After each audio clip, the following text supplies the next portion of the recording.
बंदहु नाम राम रघुबर को, हेतु कृशानु भानु हिम कर को।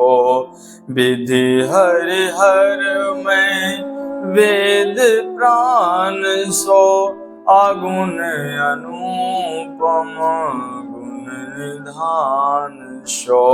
बोले राजा रामचंद्र भगवान की जय, श्री सद्गुरुदेव भगवान की जय। सबसे सर्वप्रथम हम आप लोगों को पहले ये बतला दें कि इतने दिन वीडियो इसलिए नहीं पढ़ पाए क्योंकि आश्रम में कुछ विशेष कार्य थे, तो उसमें थोड़ा अधिक व्यस्तता रही। आप लोगों के बहुत से मैसेज, फोन भी हमारे पास आए कि महाराज जी क्या हो गया और आप वीडियो नहीं बना पाए, सत्संग नहीं हो पाया। तो चिंतित आप लोग थे, तो हम बस इतना ही कहेंगे, चिंता वाली कोई बात नहीं है। हम बिल्कुल स्वस्थ हैं, ठीक हैं, और हमें अच्छा लगा कि कम से कम आप लोग सत्संग श्रवण करते हैं। इससे ये पता चला हमको कि आप लोग सत्संग श्रवण करते हैं, ये भगवान की बड़ी कृपा है। आइए आज का सत्संग हम प्रारंभ करते हैं। क्या आप लोग जानते हैं कि भगवान के 24 अवतारों में से एक भगवान श्री हरि का चरित्र कैसा है? क्यों भगवान श्री हरि का नाम श्री हरि पड़ा? क्या कथा है? जब भगवान ने गजराज को उस योनि से मुक्त किया, द्रौपदी जी को संकट से निवारा, तो उस वक्त भी इन दोनों ने भगवान श्री हरि को ही पुकारा। जो ग्राह था, ग्राह मतलब मगरमच्छ, उसने भी भगवान श्री हरि के ही हाथों अपनी मुक्ति का विधान तय किया। तो आइए इन सब विषयों में और एक बात कि ग्राह पूर्व जन्म में कौन था और गज पूर्व जन्म में कौन था, आइए इन सब विषयों पर करते हैं। क्षीर सागर में त्रिकूट नामक एक बड़ा ही सुंदर पर्वत था। वहां पर 10,000 योजन उस पर्वत की ऊंचाई, 10,000 योजन उसकी लंबाई और चौड़ाई, और सुंदर वन, सुंदर सुंदर वृक्ष, सुंदर सुंदर हवा मंद मंद बहती रहती थी। बड़ा ही सुंदर वातावरण, पूर्णतः प्राकृतिक वातावरण और मौसम के अनुसार सुंदर वातावरण हमेशा बना रहता था। वहीं पर उसकी तराई में अर्थात नीचे वरुण भगवान का एक सुंदर ऋतु काल नामक एक सुंदर उद्यान था। उस उद्यान में एक खूबसूरती ये थी कि ऋतु के अनुसार वहां का मौसम और वहां के वृक्ष हमेशा फलते फूलते रहते थे। वहीं पर एक बार हाथियों का जो सरदार था, जिसका नाम था गजेंद्र अर्थात गज, तो वहीं पर अपने परिवार के साथ में, सैकड़ों हाथियों के साथ में, बच्चों के साथ में विचरते हुए वन को तहस नहस करता हुआ वह गजराज मद होता हुआ, अहंकार से प्रफुल्लित गजराज वन को उजाड़ता हुआ आगे की ओर बढ़ रहा था। लेकिन जैसे जैसे थोड़ा सुबह का समय था, जैसे जैसे मध्याह्न काल आया, तो कड़ी धूप निकली। उस कड़ी धूप के कारण उसका शरीर जलने लगा और उसको प्यास का अनुभव होने लगा।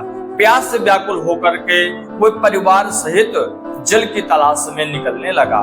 लेकिन कुछ दूर चल के वो महसूस करता है गज कि कमल के पराग से सुगंधित वायु बह रही है।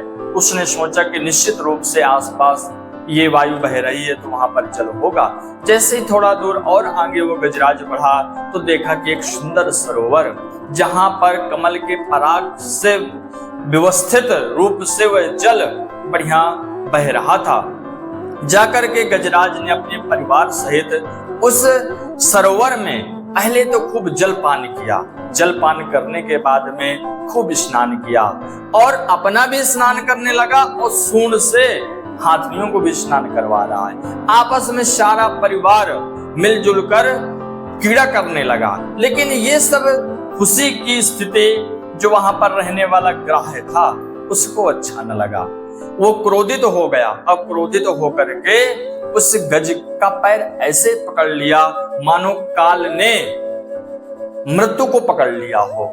इस प्रकार से उसने पकड़ लिया। पकड़ने के बाद में उस गज ने खूब बल लगाया। पहले तो उसने सोचा कि मैं निकल जाऊंगा। परिवार के लोगों ने भी उसके खूब बल लगाया, लेकिन महाराज उस ग्राह की पकड़ से गज बिल्कुल इधर का उधर ना हो सका। पहले तो हुआ, पहले कभी ग्राह उसको तालाब में खींच लेता, कभी गज ग्राह को बाहर निकाल लेता, लेकिन दोनों का ऐसा करते करते 1000 वर्ष तक दोनों एक दूसरे को ऐसे जकड़े रहे, एक दूसरे खूब प्रयत्न करते रहे। कभी ग्राह अपनी तरफ कोशिश करता, कभी गज अपनी ओर कोशिश करता। धीरे धीरे करके महाराज सारे परिवार वाले उसके छोड़ के चले गए। सच ही कहा जाता है कि विपत्ति के समय कोई साथ नहीं देता। जो इस बात को जितनी जल्दी समझ ले उतने उसके लिए अच्छा होता है। यही परिस्थिति द्वापर युग में द्रौपदी जी के साथ भी घटी थी कि जब द्रौपदी जी का चीरहरण हो रहा था, उस वक्त भी अनेकानेक वीर योद्धा बैठे थे उस सभा में, लेकिन किसी ने द्रौपदी जी की सहायता न की। अंत में द्रौपदी जी ने भगवान श्री हरि को पुकारा, भगवान श्री कृष्ण को पुकारा, तब उनकी रक्षा हो सकी। उसी प्रकार गज ने भी भगवान श्री हरि को पुकारा, क्योंकि पूर्व जन्म में जो ग्राह था तो द्रविड़ देश में एक राजा था जो बहुत ही धर्मात्मा और न्यायप्रिय राजा था। उसका नाम इंद्रद्युम्न था। लेकिन अचानक उसको वैराग्य उत्पन्न हुआ कि हमें भगवान की शरण में जाना चाहिए। इसलिए राजा ने तुरंत सब कुछ छोड़ छाड़ के एक जंगल में जाकर के, पर्वत में जाकर के वहां तपस्या करने लगे। उसी पर्वत में एक दिन अगस्त्य जी अपने शिष्य मंडलियों के साथ में विचरते हुए वहां से निकले।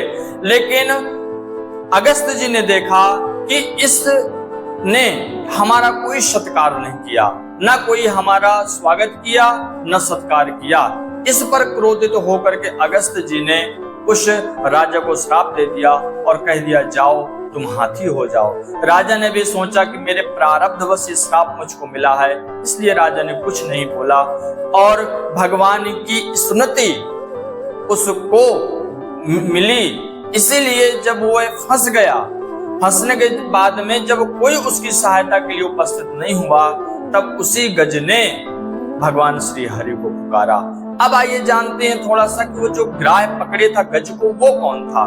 तो पूर्व जन्म में वह गंधर्व श्रेष्ठ हुहु नाम का एक गंधर्व था, जो एक बार देवल ऋषि जी एक तालाब में स्नान कर रहे थे, तो उसने उनको डरवाने के लिए उनका पैर पकड़ लिया। लेकिन यह बात देवल ऋषि जी को अच्छी नहीं लगी और उन्होंने श्राप दे दिया कि जाओ तुम ग्राह हो जाओ। तब उस गंधर्व ने प्रार्थना की कि मुझसे गलती हो गई।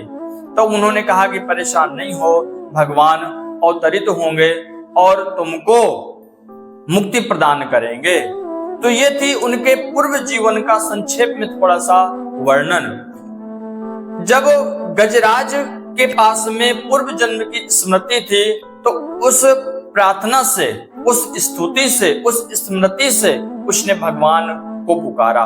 उसने किसी का व्यक्ति विशेष नाम नहीं लिया, न किसी देवताओं का नाम लिया। उसने तो सिर्फ ये पुकारा कि जिसने मुझे बनाया है, जो मेरे अंदर चेतना रूप में विद्यमान है, वह प्रभु मेरी रक्षा करें। अचेतना रूप में कौन है हमारे अंदर? भगवान श्री हरि ही सबके हृदय में विद्यमान है। गजराज के भी हृदय में भगवान ही थे।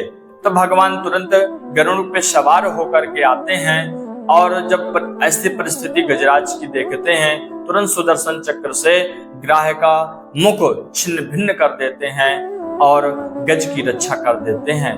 और एक जगह वर्णन आता है कि ठाकुर जी सिर्फ रक्षा बस नहीं करते, जो ग्राह की चोट से गज घायल हुआ था, तो ठाकुर जी अपने पीतांबर से उसका जो घाव था तो उसको पोंछते हैं। ठाकुर जी बड़े कृपालु हैं। देखिए, भगवान श्री हरि ने पहले ग्राह की मुक्ति की। ग्राह की क्यों मुक्ति की? क्योंकि ग्राह ने एक भक्त का चरण पकड़ा था और भक्त ने किसका चरण पकड़ा? भगवान का चरण पकड़ा। तो इसलिए कहा जाता है राम ते अधिक राम कर दासा। जो भगवान श्री राम जी का दास है, यदि दास का कोई दास है तो देखिए उसका उद्धार बड़ी जल्दी होता है। देखिए इस कथा से एक बड़ा ही सुंदर आशय निकलता है कि जब संकट द्रौपदी जी पे पड़ा, उन्होंने भगवान को पुकारा, भगवान ने उसकी रक्षा की। जब संकट गज को पड़ा, उसने भी एक पुकार की भगवान की, तो भगवान तुरंत प्रकट होकर उसे रच गए। लेकिन ये सवाल उठता कि हम आप लोग भी तो पुकारते हैं, लेकिन भगवान क्यों प्रकट नहीं होते? ये बड़ा चिंतन का विषय है। अपने आप में ये बहुत गहन चिंतन का विषय है कि हम आप लोगों को साथ में ऐसा क्यों नहीं होता। तो कहीं ना कहीं हमें अंदर चिंतन करना होगा, अपने आप में चिंतन करना होगा, क्योंकि गड़बड़ी हमारे चिंतन में है, इसीलिए हमारी स्मरण में है, हमारी पुकारने में गड़बड़ी है कि हम ठाकुर जी को कहीं ना कहीं जिस प्रकार पुकारना चाहिए उस प्रकार से हम ठाकुर जी को नहीं पुकार रहे हैं। वरना ठाकुर जी इतने कृपालु हैं कि देखिए जब गज के घाव लगा तो ठाकुर जी अपने पीताम्बर से उसका घाव पोंछ रहे हैं, और जैसे स्पर्श हुआ ठाकुर जी का, जैसे उस गज की सारी स्मृति उसको मिल गई, सारा जन्म जन्मांतर का ज्ञान प्रकट हो गया, उसको माया ब्रह्म के बीच का भेद पता चल गया, और तुरंत जैसे भगवान चतुर्भुज रूप धारण किए थे, ऐसे ही गजराज ने भी तुरंत चतुर्भुज रूप धारण किया। क्यों धारण किया? क्यों उसको सारूप नामक उसको मुक्ति मिल गई। जो सारूप नामक मुक्ति होती है तो भगवान की तरह ही जीव दिखने लगता है। तो इस कहीं ना कहीं हम इस विषय में चिंतन करें, कैसा हम लोगों के साथ में क्यों नहीं होता।